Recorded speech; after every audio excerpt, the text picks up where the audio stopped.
బాన్గర్ కోట రాత్రి తర్వాత అడుగు పెట్టకూడదు. ఎందుకు? రాజస్థాన్లో ఉన్న బాన్గర్ ఫోర్ట్ చక్కటి దృశ్యం, కానీ ఈ కోటకు రాత్రి తర్వాత ఎవ్వరూ అడుగు పెట్టరు. భారత ప్రభుత్వం కూడా ఒక బోర్డు పెట్టేసింది, సూర్యాస్తమయం తర్వాత ఎవ్వరికీ ప్రవేశం లేదు అని.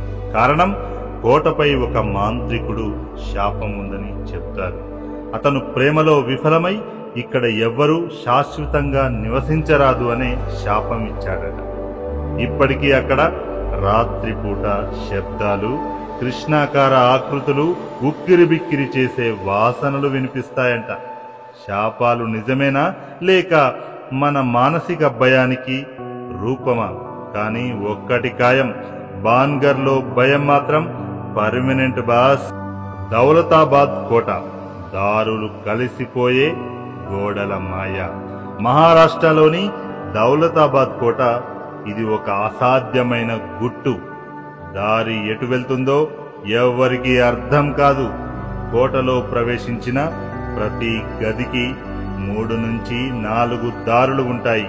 కొన్ని గోడల్లో నుంచి ప్రవేశిస్తే అవి తిరిగి మళ్ళీ అదే గదికి తీసుకెళ్తాయి. ఇది ఆ రోజుల్లో ఉన్నటువంటి శత్రువుల నుంచి తప్పించుకోవడానికి చేసిన ఒక నైపుణ్యానికి మచ్చుతునకగా చెప్పవచ్చు. శత్రువులు ప్రవేశించినప్పుడు ఎన్నిసార్లు ప్రయత్నించినా మళ్ళీ అదే గదికి వెళ్తారు తప్ప లోపలికి రాకూడదన్న టెక్నిక్ తోనే ఈ కోట కట్టారట. ఎలా ఉంది బాస్ ఈ టెక్నిక్? ముంబై శ్మశాన రైలు స్టేషన్. అసలు ఆ ప్లాట్ఫామ్ ఎందుకు ఖాళీ? ముంబైలోని సాన్పాడా స్టేషన్లో ఒక ప్లాట్ఫామ్ ఉంది, ఎప్పుడూ ఖాళీగానే ఉంటుంది. రాత్రి వేళల్లో అక్కడ వింత శబ్దాలు వస్తుంటాయి. అక్కడ సిబ్బంది చెబుతూ ఉంటారు, 1983లో ఓ యాక్సిడెంట్లో కొన్ని మృతదేహాలను పక్కనున్న శ్మశానానికి తీసుకెళ్తున్నప్పుడు ఒక శవం మాయమైందంట. అప్పటి నుంచి అక్కడ ఆయనే మళ్ళీ రాత్రిళ్ళు తిరుగుతున్నారని నమ్మకం. ట్రైన్ ఆలస్యమవుతుంది, సిగ్నల్స్ పనిచేయవు. వీటన్నిటి కారణం అతడే అంటారా? రైలు వచ్చినా పునర్జన్మ తీసుకున్న ప్రయాణికుడు మాత్రం వెళ్ళడం లేదు బాస్. కేరళ శాపగ్రస్త పాదాల బంగ్లా. కేరళలో ఒక పాత బంగ్లా ఉంది. పక్కనే నది, ఆ పక్కనే తోట. కానీ ఆ ఇంటి లోపల చూడకూడని పాదముద్రలు కనిపిస్తాయట. ఏ పాదాలు అంటే తెలియదు, కానీ వాటిలో బంగారు రంగు మెరుపు ఉంటుంది. స్థానికుల నమ్మకం ప్రకారం దేవత ఒక్కసారి అడుగుపెట్టింది, అక్కడ నుంచి తలసరి శాపం ఉందట. అందుకే ఆ ఇంటిని కాళ్ళ బంగ్లా అంటారు. అదో కథేనా లేక ఒక కొత్త రహస్యానికి తలుపులా? పాదముద్రలు పోతున్నాయి, కానీ భయం మాత్రం అక్కడే ఉంది బాస్. వేదాద్రి హిల్స్ ధ్వని మార్గాల మిస్టరీ. ఆంధ్రప్రదేశ్లోని వేదాద్రి హిల్స్. అక్కడ మాట్లాడే ప్రతి మాట కొండల మధ్య తిరుగుతూ వేరే చోట వినిపించేది. ఇది నార్మల్ ఎకో కాదు బాస్. 3 సెకండ్ల తర్వాత అదే మాట మరో వ్యక్తికి ఇంకో గుహలో వినిపించేది. శబ్ద రేఖలు కొండల నిర్మాణం ద్వారా మార్గం మార్చుకొని మళ్ళీ పుట్టుతాయంట. కానీ కొన్ని మాటలు ఎప్పటికీ తిరిగి వినిపించవు. అదే ఇక్కడ మిస్టరీ. వేదాధ్వని కాదు, ఇది కొండల చేత చెబుతున్న భూతధ్వని కావచ్చు బాస్. శ్మశానంలో కనిపించే పీచుల చిత్రం. బెంగుళూరు శివారులో ఉన్న ఓ పాత శ్మశానం. అక్కడ రాత్రిపూట ఫోటో తీస్తే ఓ మహిళా ఆకారం కూర్చొని కనిపించేది. ఇదేదో డిజిటల్ ఎఫెక్ట్ అనుకున్నారు, కానీ పాత కెమెరాతో తీసిన ఫిల్మ్లో కూడా ఇదే కనిపించిందట. కొంతమంది అనలిస్టులు చెబుతున్నారు ఇది ఒక చనిపోయిన మహిళ ఆత్మ అని. ఆమె శవం అక్కడే తగలబడకుండా మిగిలిపోయిందట. మరి ఇలాంటి ఫోటోలను డిలీట్ చేస్తే ఆమె కోపించుకుంటుందా? శ్మశానాల్లో భయాన్ని ఫోటోలో ఫిక్స్ చేయవచ్చన్నమాట. అగ్రసేన్ బావి నీళ్లు లేవు, కానీ ఆకర్షణ ఎక్కువ. ఢిల్లీలోని అగ్రసేన్కి బావి చూడడానికి అందమైన శిల్పం, కానీ లోపల అడుగడుగున వింత అనుభూతి వస్తుంది.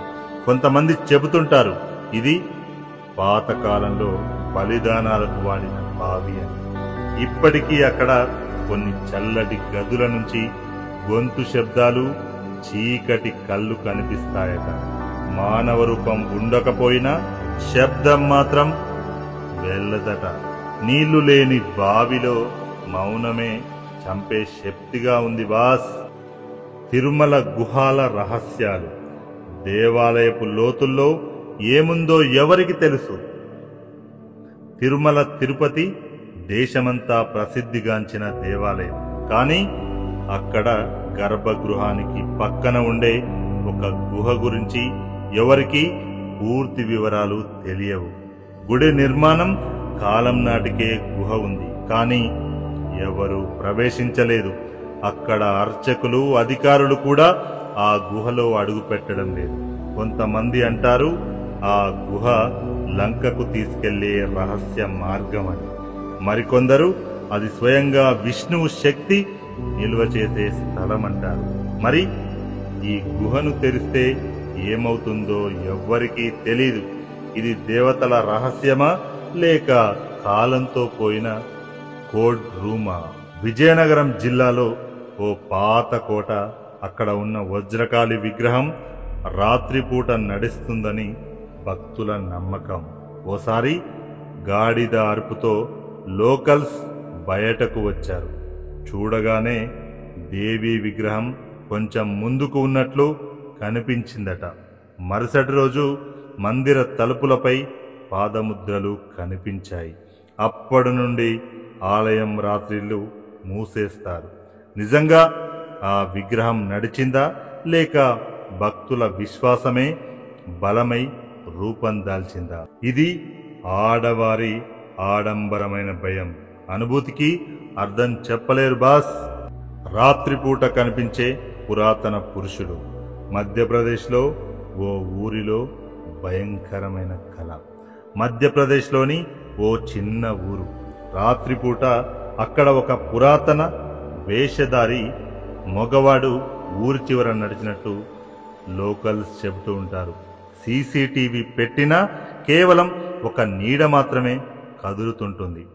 ఎవ్వరు దగ్గరికి వెళ్తే తల తిరిగినట్టుగా నొప్పితో పడిపోతారు.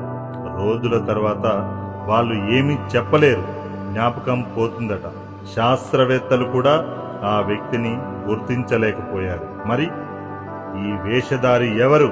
ఒక పురాతన శాపం, కల్లోలమా లేక మానవ మాయన? మీరే చెప్పాలి బాస్.